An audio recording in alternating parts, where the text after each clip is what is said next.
My name is Eunice Chen, and today I'm going to be going over adding, subtracting, multiplying, and dividing fractions. So let's start with what are fractions. Fractions show a part of a whole. As you can see here, the circle is shaded in half, and the square is divided into 3/4, and it's shaded in 3 parts. The line in between these two numbers means division. And usually the division sign looks like this. And fractions look like this. The numerator means how many parts we are talking about, and the denominator is the total number of parts. Now let's start with our first example, adding fractions. 2/4 plus 1/4. Now, there is a common denominator in these two fractions, so we don't have to do anything because the denominator always stays the same, and once we have a common denominator, we can just add the numerators. So it would equal 3/4. But in example 2, it is different because these two do not have a common denominator, so we find the common denominator.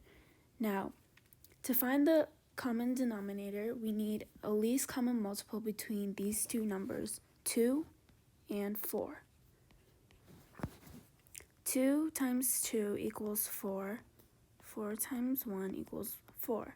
So we can use that as our denominators. And since we have 2 and 4 here, we have to multiply 2 to get to 4. So we do the same on the top. Multiply 2. 2 times 1 equals 2.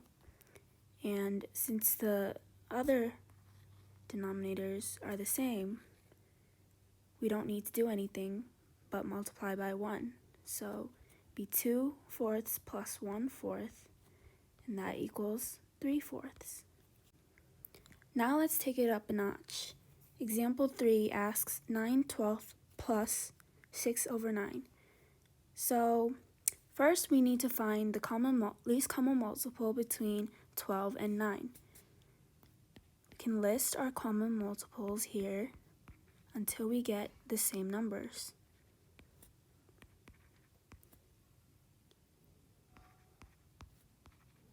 So we have a least common multiple here, 36.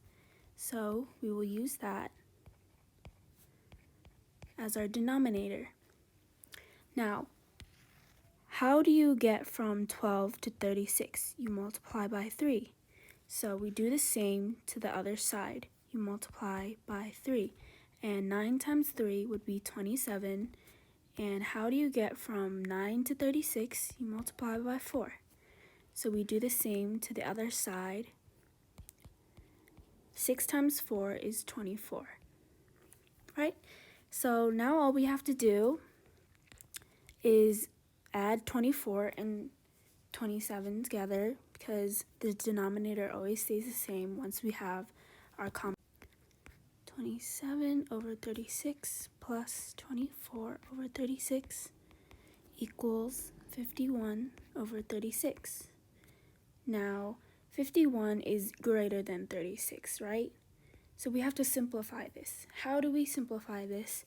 36 can go into 51 how many times? 1 time with a remainder of 15. And then the denominator stays the same here as well.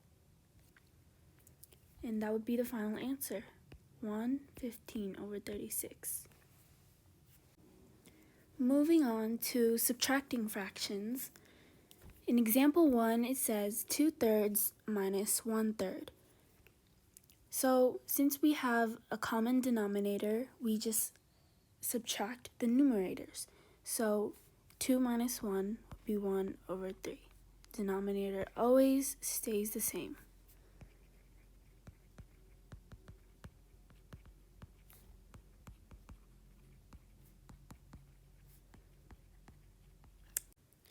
In example 2, it asks 3/5 minus 1/4. So We have two different denominators here. And what do? We find the least common multiple of 5 and 4. So 5, 10, 15, 20. List 3 to 4 at a time until you.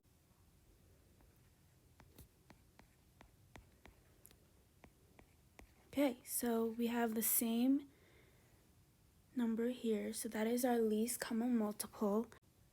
And so we can use 20 as our denominator. How to get from 5 to 20, you multiply by 4. And what we do to the bottom, we do to the top as well. Multiply by 4. 4 times 3 is 12.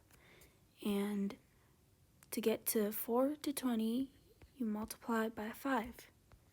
What you do to the bottom, you do to the top. Multiply by 5. So it'd be 12 over 20 minus 5 over 20. So the answer would be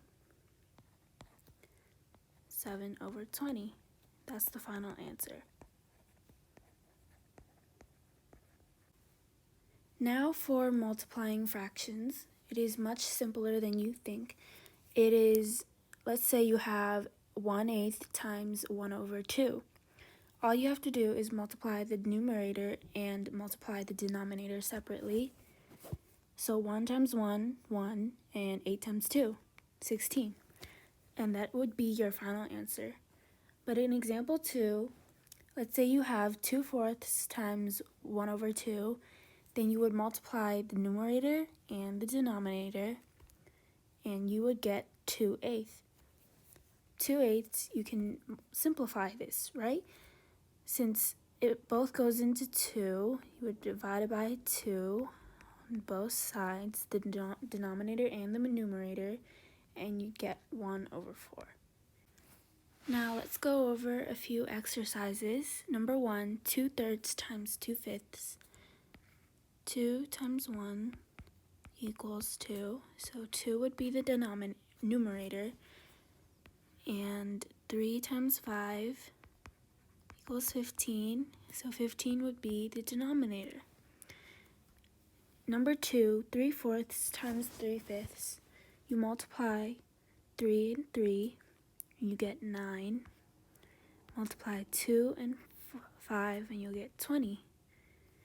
Number 3 is 9/20 times 7/20, and you would multiply 9 times 7 to get 63 on the numerator, 20 times 20 to get 400 on the denominator. In number 4, it asks 8 over 13 times 5 over 15. So 8 times 5 give you 40, and 13 times 15 will give you 195. Now you can simplify this because they both go into 5. 40 goes into 5 8 times. 195 goes into 5 39 times, because divided by 5 divided by 5 on both sides. And that is how you get your simplified answer. Now, in dividing fractions, in example 1, it asks 1/10 divided by 2/3. And to divide fractions, you would take the reciprocal of the second number, or any number, to be honest. You can also take the reciprocal of 1/10 if you want. But in this case, I am flipping 2 over 3 to 3 over 2, because that is how I take the reciprocal of 2/3. You flip the signs. Now, for dividing fractions, in example 1, it asks 1/10 divided by 2/3. And to solve this, you would take the reciprocal of 2/3. Taking the reciprocal means flipping the 2. So originally it's 2/3, and then you flip. This would be the reciprocal.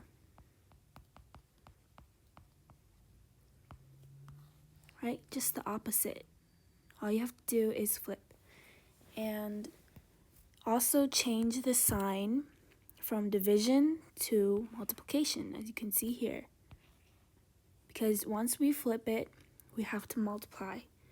And 1/10 times 3/2 equals 3/20. Reciprocal means the inverse of a number or a value. As you can see here, I took the inverse or opposite of this value, 2/3. So the reciprocal of 3 is 1/3, because 3 can also be written as 3/1, and the reciprocal would be 1/3. In this exercise, it asks you, what is the reciprocal of 2? So 2 can also be written as 2/1. And the reciprocal of 2/1 is 1/2. And that is the final answer. In example 2, it asks you 2/3 divided by 1/2. So I would take the reciprocal of 1/2 and change the sign from division to multiplication. And here is what I would get. 2/3 times 2/1 equals 4/3. Since 2 times 2 is 4, 3 times 1 is 3. And now I have to simplify. Since this numerator can't be bigger than the denominator unless it is an improper fraction, then you change it into a mixed number. So 3 goes into 4 one time with a remainder of 1, and the denominator stays the same. And that concludes my presentation. I hope that this helps you if you are new to fractions or are struggling with fractions. And thank you for watching.